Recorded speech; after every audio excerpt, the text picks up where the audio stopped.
Oke guys, kita lanjutkan pembahasan mengenai akuntansi keuangan lanjutan pertama ya, edisi pertama.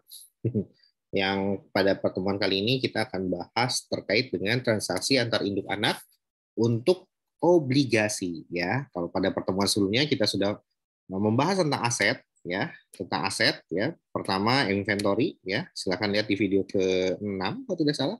Kemudian kita bahas tentang ini kan aset lancar ya, CA.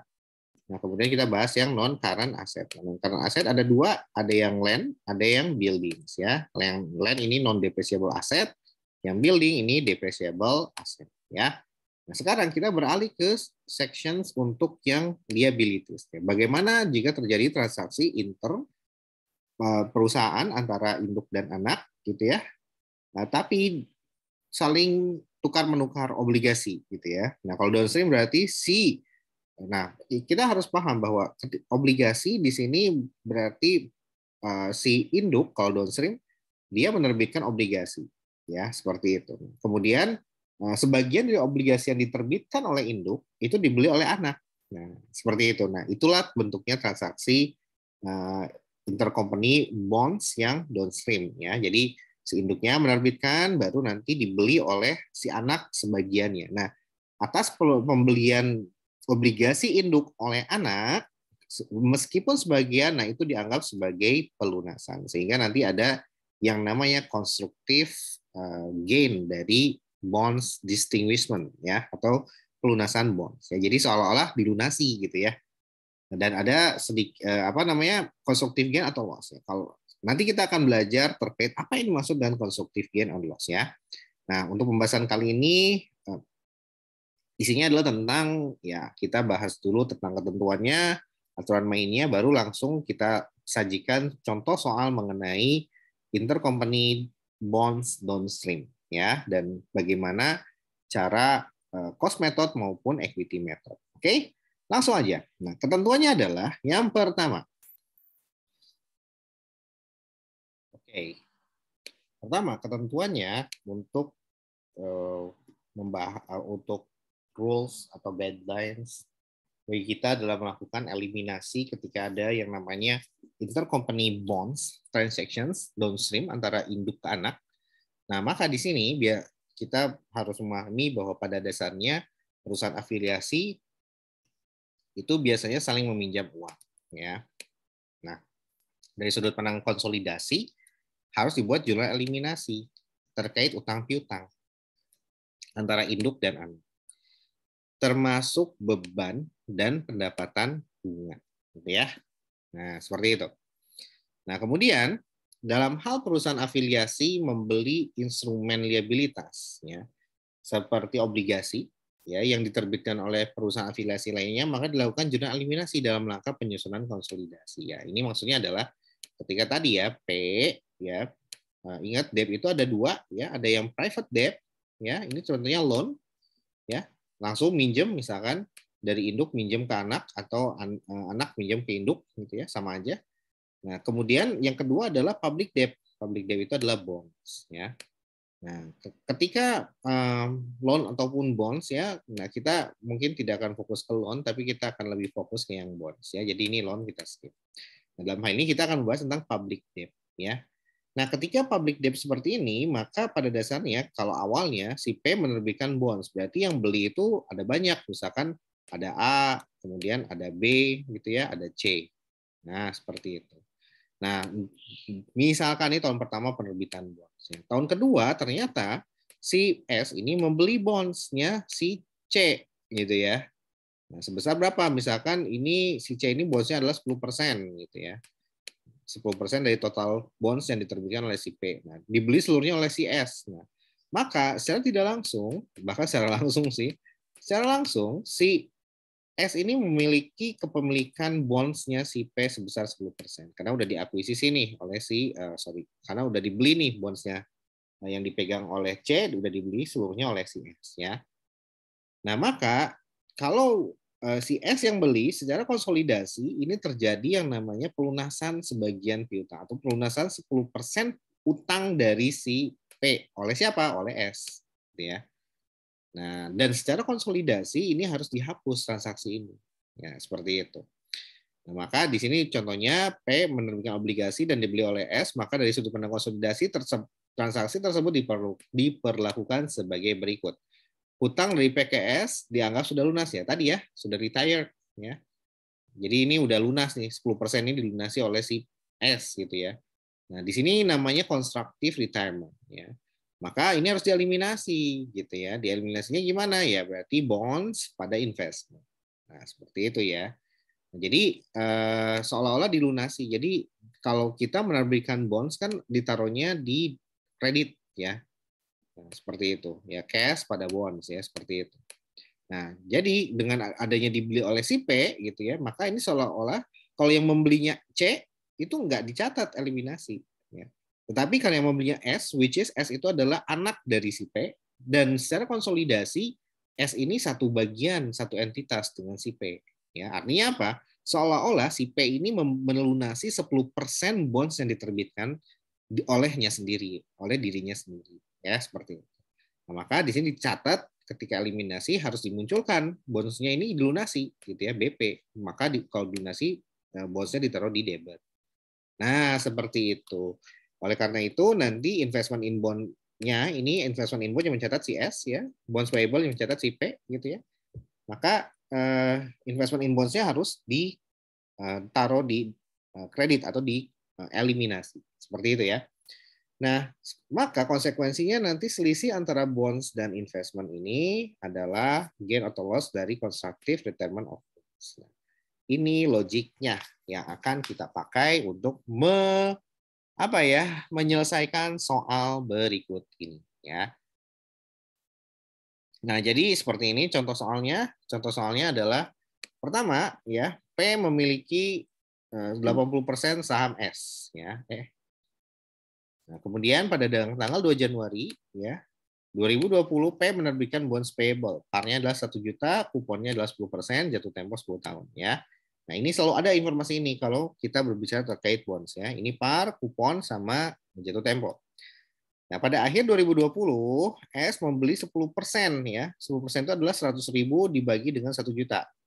Ya, dengan harga 104.500 ya dari bursa. Pembelian bond oleh S mengakibatkan constructive retirement bonds ya. Dan bonds-nya siapa? Bonds-nya si P karena kan downstream. Dan menimbulkan constructive loss dari sudut pandang konsolidasi sebesar 4.500. Nah, pertanyaannya, kenapa constructive loss ya? Karena kan ini seolah-olah dilunasi ya. Dilunasi dengan harga yang lebih mahal, maka dapat jatuhnya adalah loss ya. Seperti itu. Nah, kalau cost sama equity method, gimana bedanya untuk menghadapi case semacam ini ya, case-nya intercompany bonds. Maka kalau cost method ya jurnal awal yang dibuat ya investment in bond pada cash ya kan ketika S-nya membeli si bonds-nya. Kemudian ini juga sama untuk equity. Ketika eliminasinya maka di sini kita akan menghapuskan 10% dikalikan dengan 1 juta ya. Nah, kita asumsikan diterbitkan at par gitu ya. Jadi market rate-nya sama dengan coupon rate ya. Nah, maka di sini tinggal kali aja 10/100 dikali dengan 1 juta sama dengan 100.000. Nah, investment in bond-nya berapa? Investment in bonds-nya adalah di 104.500 ya. Nah, karena masih dibeli di akhir tahun, jadi belum ada yang namanya amortisasi macam-macam. Ya, maka 104.500 ini masih utuh ya, belum diamortisasi ya, karena ya belinya juga di tanggal 31 ya, dan konsolidasi dilakukan di tanggal 31. Ya, jadi ini contoh yang sangat sederhana. Nah, kemudian catatlah di sini 104.500, maka selisihnya adalah loss ya. Nah, kalau jurnal equity ya eliminasinya sama ya, tapi ada jurnal tambahan, ini jurnal asli yang dibuat oleh si P ya, income from S pada investment in S sebesar 4,5 ya. Jadi ini karena loss maka income-nya berkurang ya, ditaruh di debit. Ini jurnal asli yang dibuat oleh si P ya. Oke, nah ketika dia melakukan equity method. Nah, ini contoh yang ketika bonds-nya diterbitkan dibeli oleh si S di akhir tahun. Sehingga belum ada yang namanya amortisasi atas bunga atas si premiumnya ya. Jadi masih enak nih. Nah, contoh berikutnya ini ketika kita udah menghadapi kasus yang lebih kompleks ya. Nah, pada 1 Januari ya pertama si P membeli saham 70% saham si PTS senilai 5,6. ekuitas saat itu adalah share capital dan retained earnings. Ya. Pada tanggal 2 Januari, PT SIP membeli obligasi PTP dari bursa. Ya. Jadi lihat nih, ketika tanggal 1 Januari, SIP membeli S, ya, 70%. Tahun depannya, dan lihat di sini kita asumsikan bahwa 70% ya. Berarti kalau kita lihat, maka cost-nya adalah 5,6, ya. Maka 100%-nya berapa? 100%-nya adalah ya tinggal di 100 dibagi dengan 70 ya. Kali 5,6 ya. Sama dengan berapa nih? Ya. 80 ya. Seperti itu. Nah, 800 sorry ya. Nah, kemudian di sini lihat nih, book value-nya berapa? Book value-nya juga sama, ternyata 8 juta ya, 8.000. Sorry, ini 8.000 ya, bukan 800. Ya, 5.000-nya 5.600. Oke. Nah, sehingga apa? Sehingga dalam hal ini ya book value sama dengan fair value sama dengan cost. Sebesar berapa? 8.000. Artinya tidak ada ekses. Oke, nah sekarang yang kedua. Tahun depannya 2 Januari ya, si S membeli obligasi SIP dari bursa. Ya, dengan nominal 1 juta, kursnya adalah 95. Ya, pada saat itu jumlah obligasi P yang beredar adalah 10 juta dengan kupon 10% dan unamortized premium 100.000. Jatuh tempo 5 tahun lagi, ya bunganya dibayar 2 tahun dan saldo akun bond payable saat itu adalah 10 juta 100 ya. Oke, jadi dari sini diketahui ya bahwa nilai par value-nya adalah 10 juta. Nilai premiumnya adalah 0,1 gitu ya, 10 juta ya, 10.000. Kemudian ini adalah 100 ya. Jadi 10.100 ya. Ini adalah premiumnya. Ini adalah si nominalnya ya, nilai nominalnya. Nah, oke, nah dalam hal ini berarti si P mencatat premium ya. Kemudian kita lihat si S membeli bonds tersebut dengan 10%-nya, berarti N yang dibeli si P adalah 1.000 ya. Nah, ini adalah sama dengan 10%-nya dari si 10.000. Oke, kemudian ini adalah premiumnya, ini adalah PV-nya. PV-nya adalah 10.100 gitu ya. Nah, kalau yang bawah PV-nya adalah berapa? PV-nya adalah 95% dikalikan dengan si 1 juta. Sama dengan berapa? 950. Nah, artinya apa? Ini dibeli at premium, gitu ya. Yang S membeli at discount. Nah, oleh karena itu kita harus menghitung ya berapa market value untuk yang P sama market rate, bukan market value dari yang si S ya. Untuk menghitung apa? Untuk menghitung kalau yang P menghitung interest expense, kalau yang S menghitung interest income ya. Nah, seperti itu. Nah, gimana caranya? Ya, logikanya adalah berarti berapa I-nya gitu ya. Jadi logikanya itu adalah ini 0 ya, 0 ini ya. Ini tahun ke-5 gitu ya, tahun pertama. Ya. Nah, 10.100 di sini ya. Untuk yang P dulu ya. Kemudian di tahun ke-5 adalah 10.000. Nah, untuk present value dari 10.000 menghasilkan angka 10.100, berapa I-nya? Nah, itu yang ditanyakan. Karena ini premium gitu ya, maka I-nya pasti lebih besar daripada coupon rate. Ya, I-nya lebih besar daripada coupon rate. Ya, lebih kecil ya kalau dia premium. Coupon rate-nya udah 10%, berarti I-nya pasti lebih kecil dari 10%. Ya, karena premium. Nah, kebalikannya kalau si S ya, ini tahun ke-0, ini tahun ke-5 gitu ya. Nah, kalau si S hapus. Kalau si S, nah ini kayak gini. Tahun pertama, nah maka si S itu adalah di sini adalah 950 ya, karena 10%-nya ya. Tahun ke-5 adalah 1.000. Nah, artinya untuk mempresent value-kan ke angka 950 I-nya berapa? Karena ini artinya diskon. Kalau diskon berarti I-nya pasti lebih besar dari si coupon rate-nya. Artinya di atas 10%. Ya. Kalau ini I-nya di bawah 10% untuk yang P. Kalau untuk yang S, I-nya di atas 10%. Ya, 10%. Nah, gitu. Nah, sekarang gimana caranya? Kalau mau Excel sih gampang, pakai fungsi rate. Tapi kalau kita menggunakan manual, maka kita menggunakan yang namanya interpolasi. Nah, kalau Excel kan tinggal masukin aja rumus rate ya.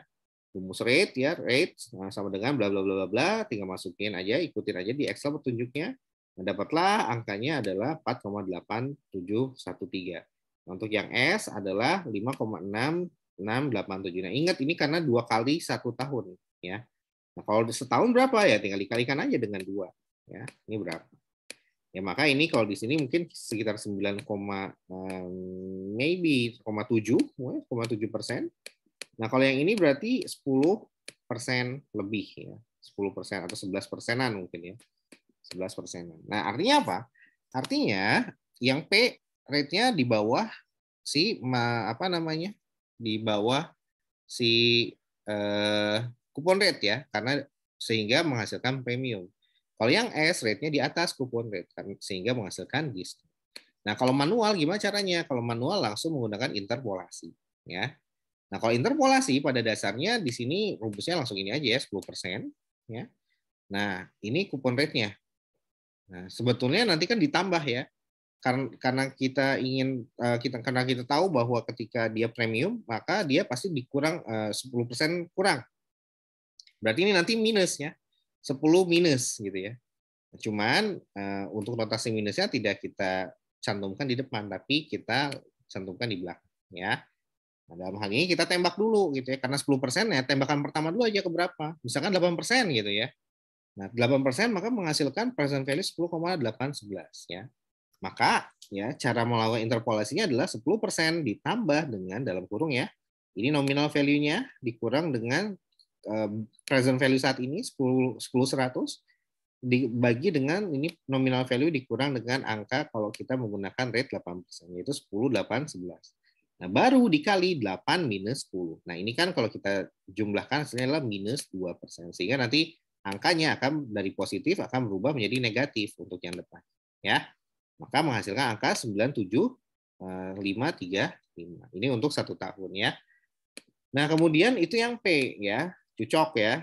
Karena premium pasti di bawah 10%. Nah, bagaimana yang S? Kalau yang S dia diskon berarti di atas 10%. Sama aja ya, berarti 1 juta ya 10% ditambah dengan 1 juta dikurang dengan 9,5, ini adalah present value sekarang.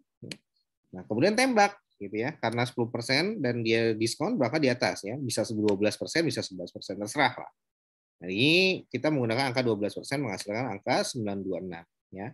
Maka nanti 1 juta dibagi 92 dikurang dengan 926 ya. Nah, dikali dengan karena dia diskon maka di atas 10%, maka ini depannya adalah yang ya 12 ini tembakan kita ya 12 dikurang 10. Nah, hasilnya adalah 11%. Nah, ini semua kalau kita memakai Excel cuman langsung masukin rumus ini aja di Excelnya ya, lebih gampang. Tapi kalau mau cara manual maka caranya seperti ini. Nah, nanti kalau di ujian ditanya misalkan disuruh menghitung berapa I-nya, nah, maka nggak apa-apa pakai Excel aja dulu. Nah, baru nanti untuk hasil akhirnya silakan dituliskan interpolasinya, walaupun nanti hasilnya adalah tinggal sama dengan apa yang sudah kalian hitung di Excel. Ya, itu kalau nanti di soal ujian tidak diketahui berapa rate-nya. Nah, oke. Nah, setelah rate-nya diketahui, baru kita bisa bermain, gitu ya. Baru kita bisa bermain. Nah, kita bermain yang namanya tabel amortisasi, ya. Oke. Nah, ini yang mesti dibuat. Jadi tabel amortisasi ini perlu dibuat, ya. Baik, untuk yang P berarti kita akan membuat tabel amortisasi ini, ya. Karena di sini dibeli per tanggal berapa tadi teh ya? Bertanggal 1 Januari 2021, 2000 berapa tadi teh? Nah, jadi di sini 1 Januari 2019 membeli sahamnya. 2 Januari 2020 itu dia menerbitkan obligasi ya, kemudian akhir tahun 2020 gitu ya. Mana nih? Oh iya, jadi misalkan dijual dan dibeli pada saat yang sama ya, pada tanggal 2 Januari PT SIP membeli obligasi P dari bursa ya. Nah, seperti ini ya. Jadi di sini misalkan jurnal yang dibuat di tanggal 31 Desember ya, diterbitkannya bonds-nya oleh si P, maka seperti ini jurnalnya. Sorry, yang mana ya? Yang pada tanggal 2 Januari ini salah nih ya, bukan 31 Desember tapi 2 Januari ya. Oke, udahlah nggak apa-apa. Sama aja lah. Jadi pada dasarnya 2 Januari dibeli ini 2 Januari ya, 2 Januari 2020 ya. PT SIP membeli obligasi P dari bursa ya. Artinya apa? Dari bursa berarti 1 juta, total obligasi yang diterbitkan adalah 10 juta ya. Oke, nah, dalam hal ini berarti kita bisa simpulkan bahwa P dan S berangkat pada titik yang sama gitu ya. Artinya per tanggal 1 Januari 2020. Nah, di sini juga makanya 1 Januari 2020 juga. Ya, artinya ini kalau kayak gini berarti tidak ada sequence ya. Ya, diterbitkan per 1 Januari 2020 oleh P gitu ya, sebesar 10 juta ya. Nah, tetapi di sebagiannya 10%-nya gitu ya, dibeli oleh si S ya. Nah, pada tanggal yang sama juga ya, sebesar 1 juta. Hanya saja ingat kalau di pasar obligasi itu juga memang bisa berubah-ubah dengan cepat ya. Kadang ketika terbit premium gak berapa lama, 1 menit 2 menit kemudian bisa langsung diskon gitu ya. Nah, hal itu memang dimungkinkan. Seperti itu jadi logikanya. Oke, kembali lagi ke soal ini. Dari sini berarti kita berangkat dari titik yang sama ya, 1 Januari untuk P dan untuk S-nya juga 1 Januari. Ya, nanti kalau di soal ujian bisa jadi tidak sama. Diterbitkan 1 Januari, si P-nya, si S-nya membeli di tanggal 1 Januari tahun depannya, gitu ya. Nah, bisa seperti itu. Cuman kalau di sini lebih sederhana. Jadi ya udahlah, langsung saja. Nah, pertama yang harus dilakukan setelah mendapatkan I-nya, maka yang harus dilakukan adalah kamu harus menghitung berapa amortisasi tiap tahunnya. Jadi dibikin tabel amortisasi dulu ya. Di sini karena P itu premium, maka dari 10 juta 100 ya dia semakin kecil menjadi 10 juta ya. Nah, kebalikannya si S itu membeli at discount, berarti dari kecil ya ke besar menjadi 1 juta. Nah, seperti itu ya. Oke, berarti masing-masing nanti akan membuat jurnal seperti ini. Ini ingat kembali ke pelajaran AKM ya. Interest, bonds pada cash ya. Jadi si amortisasi dari si diskon premium ini dibarengi dengan pembayaran bunga ya, sehingga langsung interest, bonds pada cash. Oke. Nah, ini karena dia 2 kali setahun maka 1 Juli dan tanggal 31 Desember. Nah, ingat per 31 Desember karena dibayarnya adalah 1 Januarinya, maka ini jurnal akrual ya, dicatat pada interest payable bukan pada cash ya. Nah, oke. Kemudian untuk yang S juga sama ya. 950.000 ini 10%-nya ya berarti ya. Nah, dibuat cash receipt, interest income, amortisasi ya. Nah, ingat ya, kalau tabel amortisasi kembali ke pelajaran AKM, cash paid ini berarti ini adalah si kupon rate-nya gitu ya. Interest expense berarti tadi market rate ya, 9,7% dibagi 2 ya, 4, sekian persen dikalikan dengan si carrying amount ya. Nah, amortisasinya berapa? Selisihnya 500 kurang 492 dan seterusnya ke bawah. Nah, kalau ini diskon. Nah, ini kebalikannya gitu ya. Nah, 50.000 ini adalah kupon rate-nya. Kemudian interest income itu adalah si market rate dikalikan dengan carrying amount ya. Nah, karena dia diskon maka amortisasinya kebalik ya. Interest income dikurang cash receipt sama dengan 3.000. Nah, kalau ini karena dia premium maka cash paid dikurangi dengan interest expense ya. Jadi kalau dia premium ya yang dikurang yang lebih besar gitu. Yang sebagai pengurangnya adalah yang lebih besar, which is itu adalah cash paid. Nah, kalau untuk diskon pengurangnya yang lebih besar adalah si interest income ya. Seperti itu ya. Oke, jadi kalau di Excel nanti harus hati-hati dalam memasukkan angka. Nah, karena dia membeli, maka S akan mencatat cash investment in bond pada interest income. Ya, jadi si diskon atas investasi yang dibeli itu akan diamortisasi sepanjang masa pembayaran bunganya. Jadi dibarengin dengan pembayaran. Ya, seperti itu. Nah, 2 jurnal ini nanti akan dicatat. Nah, sekarang kalau gitu yang dieliminasi yang mana? Ya, apakah semuanya dari sini? Nah, tidak dong, gitu ya. Yang dieliminasi itu hanya yang dibeli oleh si S-nya saja. Jadi bonds yang nanti akan seolah-olah dilunasi adalah ya sebesar yang ini nih, ya per tahun ini, ya seperti itu. Atau yang ada di sini di tabel yang dibuat oleh si S, ya. Oke, kita langsung aja. Jadi contoh jurnalnya adalah seperti ini. Jadi kalau dia itu adalah jurnal untuk cost method ya di tahun kedua, maka akan bikin catch up adjustment. Nah ini ya, karena tidak ada excess maka langsung saja ya. Jadi kenaikan RE awal, RE akhir dikurang RE awal, hasilnya adalah 1 juta. Karena tidak ada excess maka no problemo, tidak perlu dikurangi excess, dikurangi atau ditambah dengan amortisasi excess gitu ya. Nah, tinggal dikalikan aja dengan 70%, hasilnya adalah 700.000. Nah, inilah catch up adjustment yang mesti dilakukan setiap tahun ketika setiap kali kalian membuat jurnal eliminasi. Ini yang dibuat pertama kali ya. Ya, yang di catch up adjustment itu hanyalah ya net income dikurangi dividen gitu ya, ditambah dengan amortisasi, gitu ya, amortisasi atas si excess-nya. Nah, kalau intercompany tidak masuk ke catch up adjustment. Gitu ya. Hanya dua ini aja yang masuk ke catch up adjustment, ya.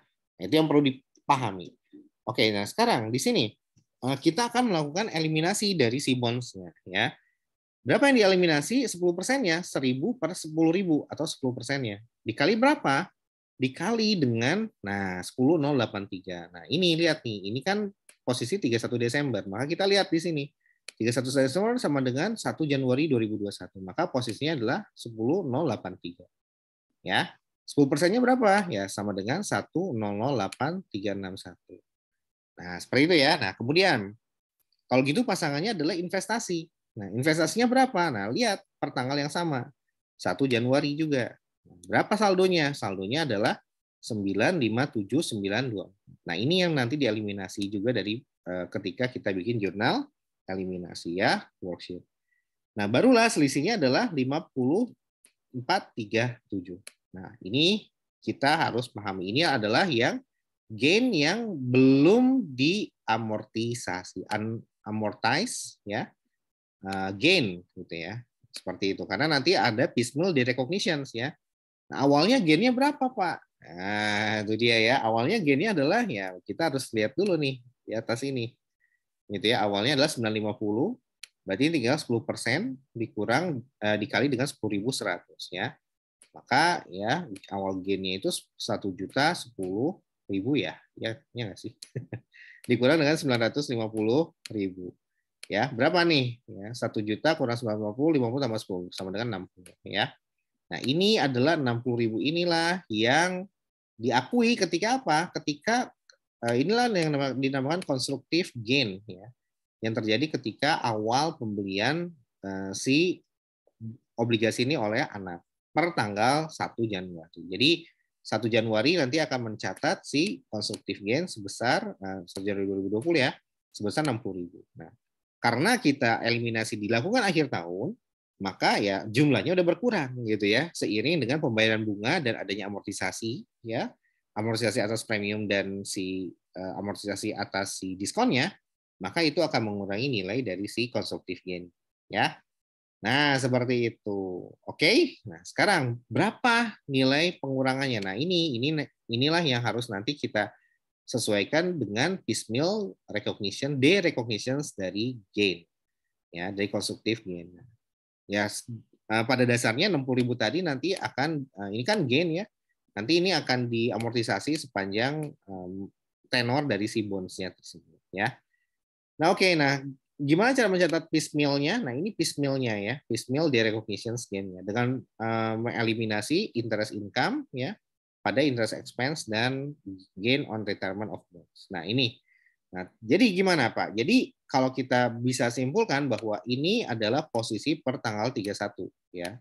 31/12 ya. Apa posisinya? Posisi gain yang masih unamortized ya, unamortized. Nah, kemudian yang bawah ini yang piecemeal derecognition yang terjadi dari mulai 1 Januari sampai dengan 31 Desember. Ya, nah, kita lihat ke tabelnya. Ya berarti kita ambil dua tabel ini. Nah, gitu ya. Kan selama setahun ya. Berarti 53 tambah 54 sama dengan berapa tuh? 107. Nah, kemudian yang atas juga sama. Ini kan 1 Juli dan 1 Januari. Nah, kita tandem dulu 1 Juli, 1 Januari. Kita ambil ini interest expense-nya. 492 tambah 491 sama dengan berapa? 983 ya. Tinggal dikali 10%. Hasilnya adalah 98. Nah, maka tinggal selisihnya ini adalah piecemeal derecognition of gain ya. Berapa? 9563. Nah, inilah piecemeal recognitions yang diakui di tahun pertama ya. Sehingga 60.000 ini ya awalnya 60.000 ya kemudian dikurangi 9563 hasilnya adalah 5437. Nah, seperti itu ya. Jadi 5437 ini posisi per akhir tahun. Saldo akhir tahun yang akan menjadi saldo awal di tahun berikutnya. Nah, seperti itu ya. Nah, kemudian selanjutnya NCI expense kita ketahui bahwa si net income-nya adalah 217 ya, dikalikan aja dan 30% karena tidak ada dividen maka langsung aja. Nah, ini juga sama, tidak ada excess, masih sederhana. Nah, di sini untuk interest payable dan interest receivables itu untuk apa, Pak? Untuk yang 500.000 yang ini nih ya. Di sini kan ada yang namanya interest payable ya, mana ya? Nah, ini nih. Mencatat ini kan interest payable. Nah, kemudian yang di bawah juga sama, ya. Dia mencatat interest receivables, ya, seperti itu. Nah, maka kita akan menghapus, ya. Menghapusnya berapa ya? Senilai yang dibeli porsinya si S, gitu ya, yaitu 50.000. Ya udah langsung ya payable pada receivable sebesar 50.000. Jadi melihatnya yang ini ya, yang ada di sini. Nah, seperti itu. Nah, ini jadi kesimpulannya adalah jurnal yang dibuat ketika setiap tahun adalah 3 jurnal ini. B, C, ini yang berkaitan dengan transaksi intercompany bonds ya, dan F. Nah, F ini tidak dibuat kalau dia dibayar si expense sama income-nya dibayar di tanggal 31. Hanya saja di soal kan dikasih tahu bahwa dia dibayar per tanggal 1 Juli ya, dan 1 Januari. Maka per tanggal 31 Desember dia akan mengakui payable dan receivable. Nah, inilah yang nanti akan kita eliminasi sebagai transaksi resiprokal ya. Nah, oke, itu kalau dia cost method ya. Nah, tinggal plotting ke dalam worksheet ya. Nah, berdasarkan ini ya, nomor ABCDEFG-nya. Nah, baru sepertinya untuk jurnal eliminasi tahun berikutnya akun yang dicatat bukan akun konstruktif gain tetapi akun retain earnings ya. Oke, jadi di tahun berikutnya maka yang dicatat adalah akun retain earnings ya, seperti itu ya. Dalam hal ini akun konstruktif gain atau loss hanya ada pada pelaporan konsolidasi dan pada tahun terjadinya pembelian bond oleh pihak afiliasinya. Yang mana, Pak? Nah, jadi akun konstruktif gain itu khusus tahun pertama aja munculnya. Ada di mana? Nah, ada di mana tadi teh? Oke, jadi konstruktif gain-nya yang mana? Ya, yang ini dia. Sorry. Yang ini dia. Nah, ini ya. Jadi ini gain on retirement of bonds ya, ini muncul 60.000. Nah, perhatikan di sini ya untuk jurnal eliminasi tahun berikutnya akun yang dicatat bukan akun konstruktif gain. Jadi bukan akun yang gainnya ini, gitu ya. Sama gainnya ini enggak lagi ya. Tetapi yang dalam hal ini akun konstruktif gain hanya ada pada laporan konsolidasi pada tahun terjadinya pembelian bonds oleh pihak afiliasi. Artinya apa? Gainnya ini muncul ya ketika tahun pertama doang gitu ya. Tahun kedua gimana? Nah, kalau tahun kedua, nah ini diganti dengan yang karena ini cost ya, maka ini ganti dengan RE. Nah, itu maksudnya ya. Ini juga diganti dengan RE gitu ya. Nah, seperti itu. Nah, dan sehingga ini kan tahun pertama ya, tahun 2020. Nah, tahun berikutnya adalah seperti ini nanti ya. Nah, seperti ini 2021. Nah, munculnya adalah RE ya, kemudian RE, RE dan RE. Nah, kemudian barulah akun piecemeal derecognitions-nya ya, interest income pada interest expense ya. Ini income dan sekian ya. Nah, oke. Jadi nanti ketika di tahun berikutnya ya artinya tidak lagi kita akui adanya gain ya. Tapi ingat ditutup pada RE ya. Dan kalau di soal nanti tergantung ya. Diketahui soal itu ya misalkan yang diminta 2021 ya. Maka ya laporan konsolidasi yang diminta ada 2021. Nah, di posisi 2021 harus cermat ya. Si bonds-nya itu apakah sudah berjalan di tahun keberapa gitu ya. Oh, jangan-jangan tahun ketiga. Nah, kalau tahun ketiga maka tidak ada akun gain tapi langsung RE gitu ya. RE pada apa? Nah, RE pada ya seperti ini ya. Tinggal diganti aja. Jadi bonds payable investment RE ya, interest income, interest expense pada RE. Dari mana ya? Tinggal mengambil dari tabel yang ada di sini ya. Tabel ini nanti tinggal dipindahin ke akun untuk masing-masing tahun ya. Seperti itu. Nah, jadi seperti itu. Jadi mengikuti si tabel amortisasinya. Nah, ini maksudnya. Oke. Nah, kemudian dari kertas kerja konsumsi di atas terlihat terjadi penurunan pengakuan gain setiap tahun, ya. Jadi gainnya makin turun, ya. 6052 10065 kemudian 10045 kemudian 10023 dan seterusnya, ya. Nah, di sini juga sama ya, turun ya kalau untuk yang akun si P. Nah, karena itulah yang diakui sebagai piecemeal derecognition, ya. Nah, seperti itu. Jadi piecemeal derecognition. Nah, nanti ini sebetulnya kita perlu bikin tabel tambahan, ya. Tabel tambahannya adalah seperti ini, ya. Nah, ini bonds, ya. Nah, jadi kita perlu bikin tabel tambahan. Jadi kalau di slide-nya Pak Lutfi tidak dijelaskan, ya, tapi ini dari slide dari resumenya Pak RTH, Pak Rahmat Taufik Hidayat. Nah, ini saya meminjam materinya beliau karena ini sangat bagus sekali, ya. Nah, ini kuncinya. Ya, jadi tabel ini satu, ini untuk P, yang ini tabel kedua untuk yang S, ya. Nah, S kan cuma 10% ya. Nah, baru digabungkan tuh tabel 1 dan 2 dibikin tabel ketiga sehingga nampak tuh jelas bahwa di sini konstruktif gain-nya, ya, karena dia belinya adalah 10%-nya maka ini 600 gitu, ya. Nah, di sini akan berkurang di amortisasi sehingga ya direkognisi, ya, sehingga akan menjadi 0. Nah, seperti itu, ya. Nah, gimana cara bikin tabel yang ketiga, ya tinggal bikin aja carrying value bonds payable PTP 100%, ya, diambil dari yang atas yang ini, ya. Cemplungin ke sini. Nah, seperti itu, ya. Oke. Nah, ini cara membuat tabel ketiganya, cemplungin ke sini. Kemudian setelah itu dikali 10%-nya, ya. Ini dikali 10% sama dengan 10.100, ya. Nah, maka carrying value investment in bond kita ambil dari yang sebelahnya, ya. Nah, yang sebelah sini nih. Tuh. Cemplungin ke sini. Ya. Nah, dari sini kita bisa hitung pada tanggal 1 Januari berapa konstruktif gain-nya. 10.100 dikurang 9.500 sama dengan 600, ya. Nah, barulah kita bikin ini kan untuk membandingkan antara bonds, ya, sama investment.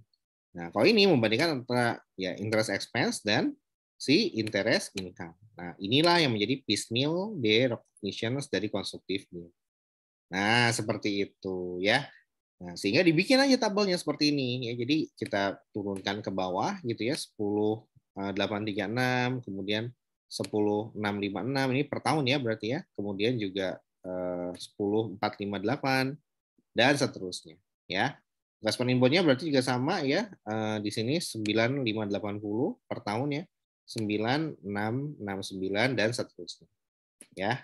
Hasilnya adalah nanti tinggal dikurangin aja, ya. CV dikurangin dengan si investment in bond-nya. Inilah yang menjadi sisa konstruktif gain yang belum direkognisi atau belum diamortisasi, ya. Nah, kemudian yang tabel selanjutnya interest expense-nya juga sama, diambil dari sini, ya. Tapi kita jumlahkan setahun. Nah, 9.836, ya, kali 10%, 984. Ini juga sama, 4912 tambah 4908 sama dengan 9820. Kali 10%, 982. Ya, interest income-nya dari mana? 1 tahun juga. Dari sini nih, 539 tambah 541 sama dengan 1080. 543 tambah 546 sama dengan 1089, ya. Nah, dari situ tinggal kita kurangin aja, ya. Jadi piecemeal recognition-nya adalah ya 10 kurang 984 sama dengan 90 dan seterusnya, ya. Sehingga nanti totalnya adalah 600. Nah, dan saldo konstruktif gain-nya di akhir tahun 2022 adalah, ya. Nah, piecemeal-nya kalau di total adalah 600. Nah, maka ini balance kalau seperti ini. Nah, sehingga kita gampang banget kalau udah bikin tabel kayak gini, kita tinggal mencatat nilai dari eliminasinya gitu, ya. Jadi kita bikin dulu jurnalnya kayak gini gitu, ya. Bonds untuk tahun pertama investment pada ini equity method, sorry, yang cost dulu, ya. Bonds investment pada gain, ya. Kemudian juga interest income, interest expense pada gain. Diambil dari tabel yang tahun pertama, yang atas ini, ya. 1 Januari, 31 Desember, ya. Kemudian nanti yang tahun kedua diambil yang ini nih, ya, yang baris kedua, baris ketiga. Nah, yang ini nih. Nah, itu yang diambil. Sehingga ya udah tinggal cemplungin aja nilai-nilainya ke bawah. Jadi lebih enak gitu ya. Kalau pakai Excel malah lebih gampang, tinggal sama dengan aja. Nah, ini yang saya maksud bonds investment pada RE. Kemudian interest income, interest expense pada RE, ya.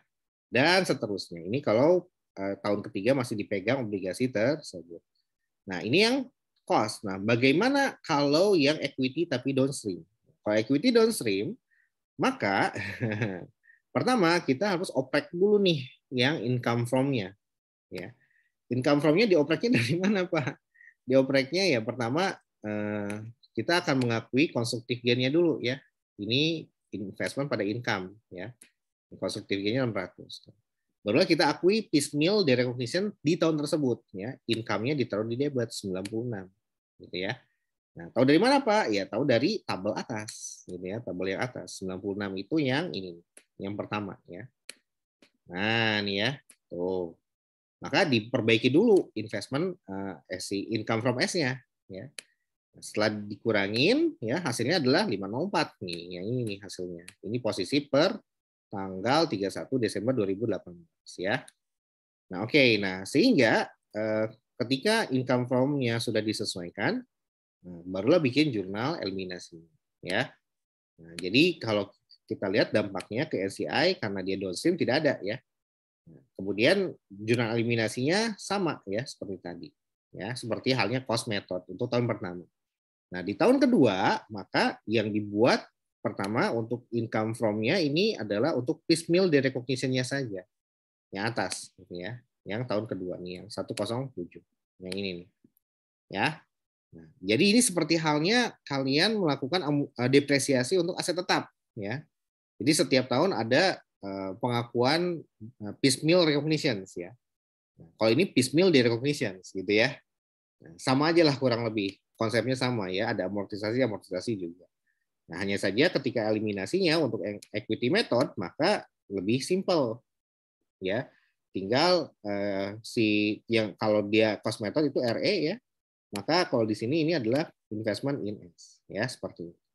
Nah, jadi seperti itu. Jadi itu adalah ketika kita melakukan dengan equity method. Kesimpulannya adalah jadi kalau dilakukan untuk downstream baik itu cost maupun equity ya kita akan mencatat bonds retirement-nya ini kita catat, kemudian kita eliminasi investment-nya. Jadi kenapa bonds-nya di debit karena seolah-olah dilunasi oleh si P gitu ya melalui tangannya S gitu ya. Nah, investment inbound-nya harus dieliminasi ya seperti itu. Nah, kenapa dieliminasi ya karena itu transaksi resiprokal ya. Karena kan kita satu kesatuan entitas, maka ya kita seolah-olah yang apa namanya yang dilunasi adalah bonds-nya saja, ya seperti itu. Maka investmentnya harus dihapus. Nah, selisihnya barulah itu dinamakan constructive gain atau loss, ya. Nah, kemudian karena ketika melakukan amortisasi bonds itu nempel sama interest income dan interest expense, ya, maka ya sama ya kita hapus juga. Income-nya kita hapus, expense-nya kita hapus ya. Sehingga nanti dampaknya adalah si adanya piecemeal derecognition dari G. Kenapa income-nya di debit? Ya, karena ya pada saat awal kan dicatatnya di kredit ya. Nah, dan itu kan transaksi resiprokal, artinya transaksi kalau secara konsolidasi itu untuk dirinya sendiri, maka itu nggak boleh. Maka harus dihapus gitu ya. Interest expense juga sama ya. Interest expense ini transaksi si P ya dan ke siapa ke dirinya sendiri. Maka ini juga harus dihapus ya. Nah, yang tidak dihapus adalah yang bonds payable karena ini seolah melunasi senilai carrying value. Nah, gitu ya. Oke, jadi kesimpulannya itu untuk yang downstream, yang cost dan equity ya. Kesimpulannya adalah untuk tahun pertama sama ya, kalau eliminasinya tahun kedua bedanya kalau cost ini RE bukan investment ya. Nah, itu aja sih. Nilai ininya menggunakan tabel yang atas ya, tabel yang ketiga ini. Ya, seperti itu. Jangan lupa kalau equity maka disesuaikan dulu income from-nya ya. Kalau tahun pertama maka ada constructive gain, nah dikurang dengan piecemeal recognition yang 96 ini tahun pertama. Nah, untuk tahun kedua dan seterusnya tinggal mengakui yang piecemeal-nya aja ya. Jadi income from-nya kita taruh di debit. Nah, seperti itu teman-teman semua, gampang bukan? Semoga bisa bermanfaat. Kita lanjut di video berikutnya terkait dengan transaksi upstream. Thank you.